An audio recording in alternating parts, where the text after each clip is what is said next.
دەچینە لای تەوەری یەکەمی بەرنمەکە بێگومان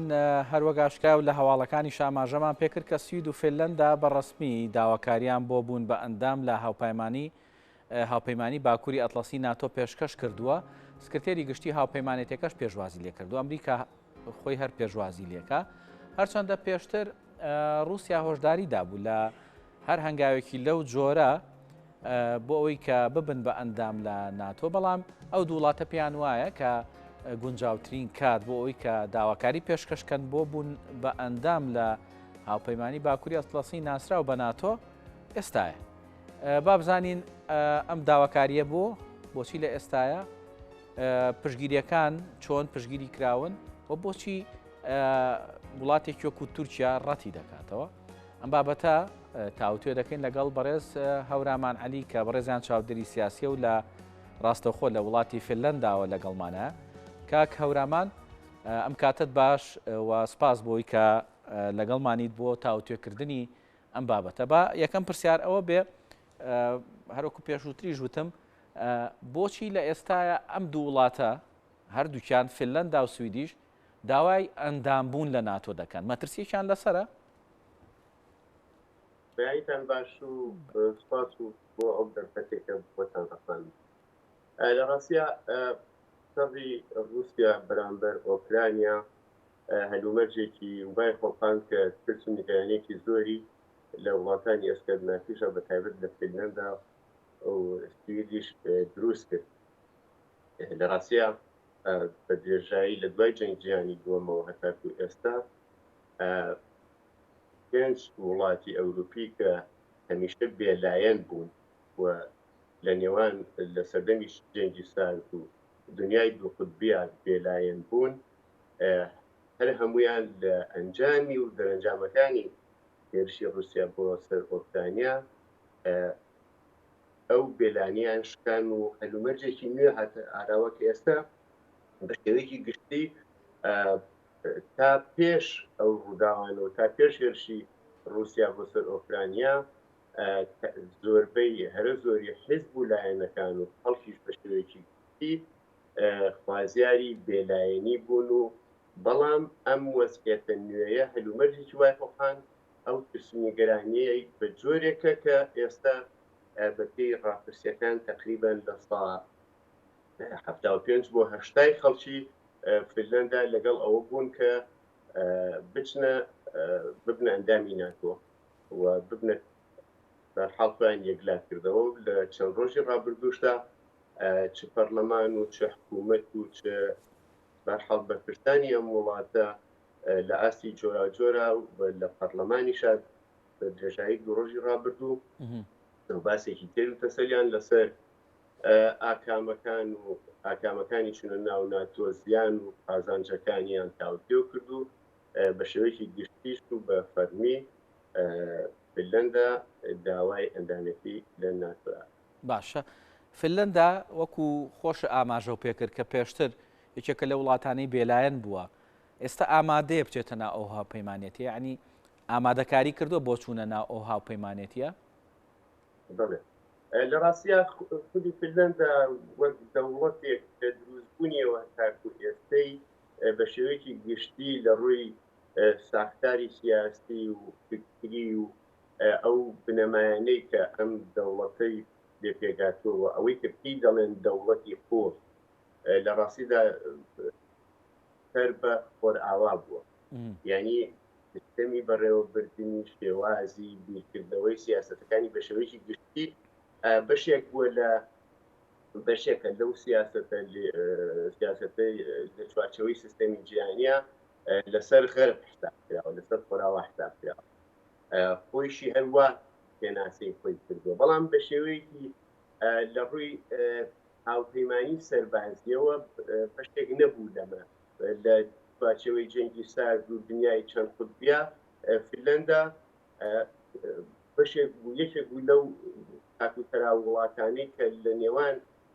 هاوپەیمانی ناتۆ و واشۆی ئەو سەردەمی جەنگی ساردا بێلایەن بوو. بەڵام لە ئێستاە وەکوتم هەلومەرجی دنیا گۆڕاوە، دنیا وردە لە تاکجەمسەریەوە کە لە دوای کۆتاییاتنی چەندی سال دووڕوپانی دیواری بەرلینە هاتە ئاراوە دنیای تاریخی بە سۆرۆکایەتی ئەمریکا ئەمڕۆ هەلومەرجەکە بە جۆرێک گۆڕاوە کە دنیا ڕووە و یعنی من پێم وایە ئەوەی کە لە ئۆکرانیا ڕوویە سەرەتای کۆتایی هاتنی ئەو دەورانە تاریخیە لە مێژووی مرۆڤایەتیە کە بە دەورانی تاریخەکەی ناسراوە لەم سوارچەوەی ئەم ئاڵوگۆڕەشە فنلەندا دەیەوێت خۆی یەکلا کردوێتەوە و لەگەڵ سویدا ئەندام باش کا گەورامان تۆ باس لەوە کرد کە زیاتر لە 1970 خەڵک لەگەڵەوەن کە لە فنلەندا لەگەڵەوەن کە بچنە ناو ئەو هاپەیمانێتیە بەڵام لە بەرامبەرە هەر ڤلادیمیر پوتینی سەرۆکی رووسیا چەندین جار هۆشداری داوە بۆی کە ئەم دوو وڵاتە بێلایانی خۆیان لە دەست نەدەن ئەمە دڵە ڕاوچەی لە ناو هاوڵاتیانی ئەو وڵاتەیە دروست نەکردووە بە شێوەیەکی گشتی خەڵکی زۆر لە دڵڕاوچیان ترسونی گەرانیەکی زۆر هەیە بەڵام بە شێوەیەکی گشتیش خەڵکی ئەم وڵاتە یەکێک لە تایبەتمەندەکانیان ئەوەیە کە خەڵکێکی زیاد لە یعنی بە شێوەیەکی گشتی خەڵکێکی زۆر نیشتمان پەروەرن لە کاتی قەیران و ترس و نەتانە و یەکڕیز و یەکدەستن یەک بڕوان بە شێوەیەکی گشتی خەڵک ئامادەیی سەر ڕای ترس و نیگەرانیەکان ئامادەیی شەڕیشیان هەیە و خۆشیان ئامادە کردووە چ لە ڕووی نەفسیەوە و چ لە ڕووی ینی پێویستیەکان و ئامادەکاریەکان بۆ هەر ئەگەرێک کە ڕوبەڕووی ئەم وڵاتە باشە تۆ پێ دوایە وەکو چاودێرێکی سیاسی پێ دوایە دۆخەکە بگاتە ئەو ڕادەیی کە بگاتە دۆخی جەنگ بە شێوەیەکی گشتی من پێم وانییە شەڕێکی ڕاستە ینی خێرا ئێستا شەڕێک ڕووبات بەڵام بە شێوەیەکی گشتی وەزعێتی دنیا وتم لە ئاڵوگۆڕایەوە هەموو ئەگەرەکان کراون یعنی ئەگەری شەڕی جیهانی ئەمڕۆ لە دنیا ئەگەرێکی کراوەیە یعنی ئەو وەزعەتی کە لە دنیا هەیە دنیای تاکجەمسەری توانای بەڕێوەبردننی سیستەمی جیهانی نەماوە و لە بەرامبەری هێزێکی وەکو رووسیا وەکو چین ئەمانە نایانەوێت لەگەڵ ئەم بەم وەسەتی کە ئێستا هەیە درێژە پێ بدرێ بۆیە جەنگ بە بڕای من جەنگ ئەگەرێکی بڵێم زۆر کراوەیە کە ئەگەری شەڕەکە هەیە هەر بۆیە خەڵکی بە شێوەیەکی گشتی ترس و نیگەرانیەکی زۆر هەیە لە دنیا وەزعێتی ئابووری خەڵک تا ڕادەیەک زۆر خراپ بووە مثلەن نرخی خواردەمەنی نرخی بە شێوەیەکی گشتی وەزعەکە زۆر ئاڵۆز و خێرا باشە من ئەمێ پرسیاریەوە کەمە لەسەر قسەی بەڕێستان کا گەورامان ینی ئەوەی کە زیاتر پشتی پێدەبەستێ هەرێک لە وڵاتی فنلەندا و سوید چکە وڵاتێکی تا ڕادەیەک خۆتە زانی جەویان کەشوهەوایان ساردەوە پێویستیان بە بەکارهێنانی وزەی زیاترە کاتێک کە ئەمان ئەچنە ناو هاوپەیمانێتیەکی وەکو ناتۆوە چاوەڕێ ئەوە ناکەن لە بەرامبەرا کە رووسیا ئەو بڕەغازەی کە بۆ ئەوانی دەنێرێ بیبڕێ ئەمە کێشەی گەورەیان بۆ دروست ناکات لە ناوخۆیە بە شێوەیەکی گشتی ئەو کێشەیە دروست بووە ئەوە تەنها کێشەی فنلەندا و سوید نییە ینی ئەوروپایە تەنانەت کێشەی زۆرێک لە وڵاتانی تری دنیاشە کە لە ڕاستی ئەو گەمار و ئابوووریانەی کە لە دوای هێرشی رووسیا بەسەر ئۆکرانیا سەکەنرا بەسەر رووسیادا چەشێکی دوولایەنەیە چەندە گیان لە رووسیا دەگەێنێ هێندە گیان لە ئەو وڵاتانە بۆ وڵاتان دەگەێنێ کە پشتیان بە وزە و بە غازی ڕووسی بەست بوو بەڵام لە درێژماوەدا ئەمان لە هەوڵی ئەوان لە چوارچەوەی یەکێتی ئەوروپا و ئەو ڕێگەستارانی کە یەکێتی ئەوروپا و بە شێوەیەکی گشتی دەوڵەتانی خۆراوە تەرحی دەکەن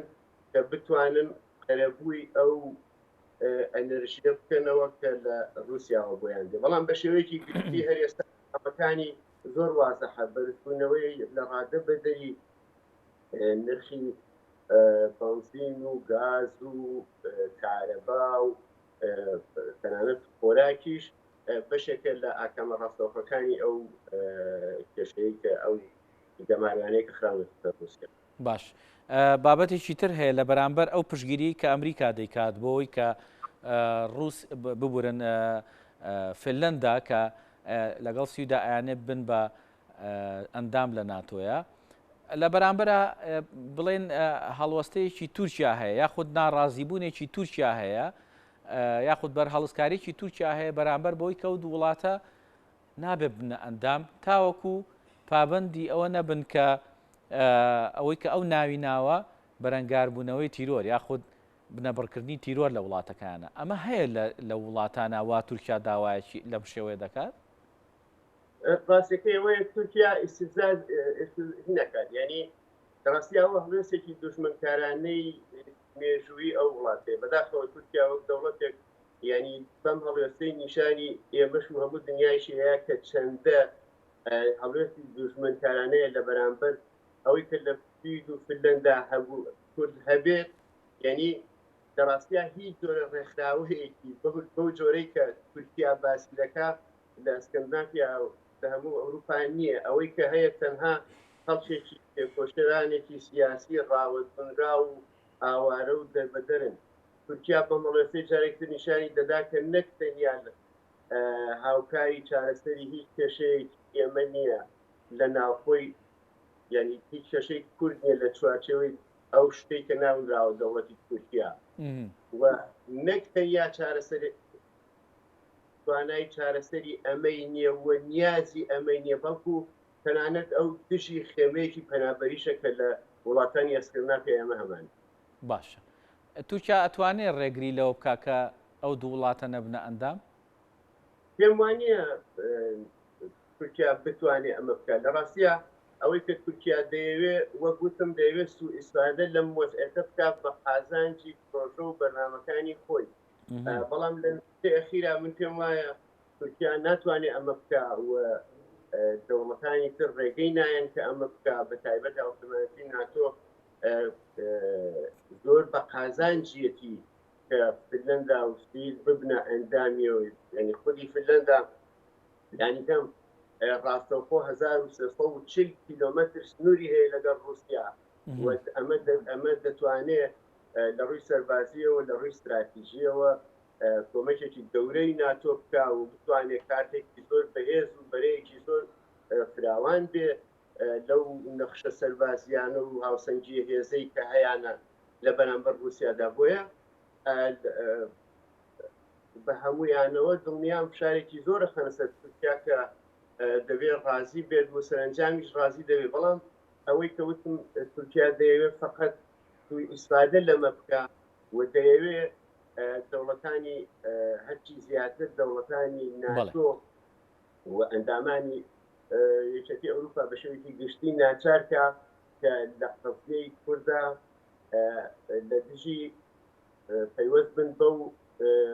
بیرکردنەوە نەخۆشە ڕەگەسپەرستیە فاشستی کە ئەوان هەیەە و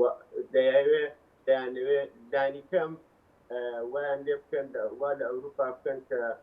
لە دژی مافبدەڕەتەکانی ئێمە زۆر سپاس بۆ بەڕێز هەورامان عەلی چاودێری سیاسی کە ڕاستەوخۆ لە وڵاتی فنلەنداوە لەگەڵمان نابوو سپاس بۆی کە ئەم گفتوگۆیەمان کرد سەبارەت بەم پرسە گرنگە.